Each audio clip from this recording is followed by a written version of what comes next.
செவ்வாயை பற்றி பார்க்கின்ற பொழுது செவ்வாய் வந்து சகோதரக்காரகன், பூமிக்காரகன், முன்கோபத்துக்கு காரகன் செவ்வாய், நெருப்புக்காரகன்.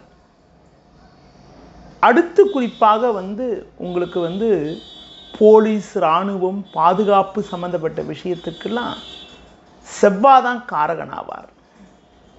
வீண் வாக்குவாதங்கள், கலகம், சண்டை, அடுத்து விபத்துக்கு காரகன் செவ்வாய் தான்.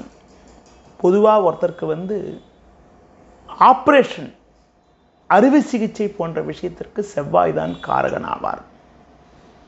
பொதுவாக ஒருத்தருடைய தைரியத்துக்கு காரகன் செவ்வாய் தான். செவ்வாயோடைய உங்களுக்கு பார்த்தீங்கன்னா நோய்கள் பார்க்கின்ற பொழுது உங்களுக்கு வந்து உடலில் வந்து அறுவை சிகிச்சைக்கு காரகன் செவ்வாய்.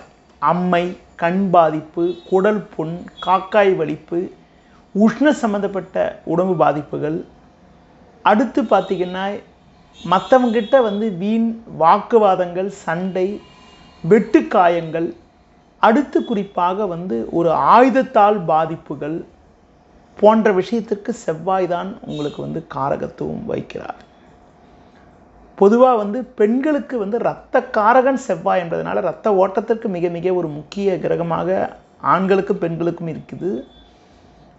ஒரு ஜாதகத்தில் வந்து உங்களுக்கு வந்து ஒரு தனிப்பட்ட நபருக்கு இரத்த சம்பந்தப்பட்ட பாதிப்புக்கு செவ்வாய் தான் காரகன் ஆவார்.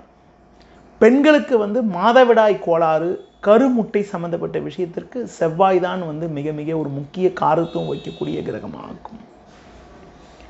எந்த ஒரு ஜாதகத்திலையும் செவ்வாய் பலமாக இருந்தால் நல்ல இரத்த ஓட்டம், நல்ல ஒரு ஆரோக்கியம் கொடுக்கும். அதுவே செவ்வாய் சனி, ராகு, கேது போன்ற பாவகிரக தொடர்போடு இருக்கின்ற பொழுது அவங்களுக்கு, அதுவும் பெண்களாக இருந்தால் அவங்களுக்கு வந்து மாதவிடாய் கோளாறுகள், உடல் ஆரோக்கிய குறைபாடுகள்லாம் ஏற்படுவதற்கான வாய்ப்புகள் உண்டு. பொதுவாக ஒரு ஜாதகத்தில் செவ்வாய், சனி, ராகு போன்ற பாவகிரக தொடர்போடு 8ஆம் வீட்டில் இருக்கிறது, 8ஆம் அதிபதி சேர்க்கை பெறுறது போன்ற அமைப்பு அவ்வளோ நல்லதுன்னு சொல்ல முடியாது. அப்படிப்பட்ட நிலையில் வந்து வீண் விபத்துகளை சந்திக்கக்கூடிய அமைப்புகள், உடல் ஆரோக்கிய பாதிப்புகளை சந்திக்கக்கூடிய அமைப்புலாம் உண்டாகும்.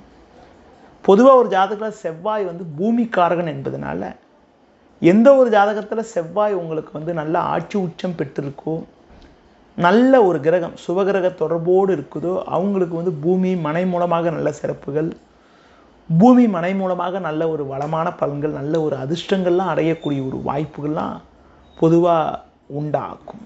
நிறைய விஷயங்கள் இருக்கிறது. சில விஷயங்களை இப்பொழுது சொல்லியிருக்கிறேன். மீண்டும் நம்மளை சந்திப்போம்.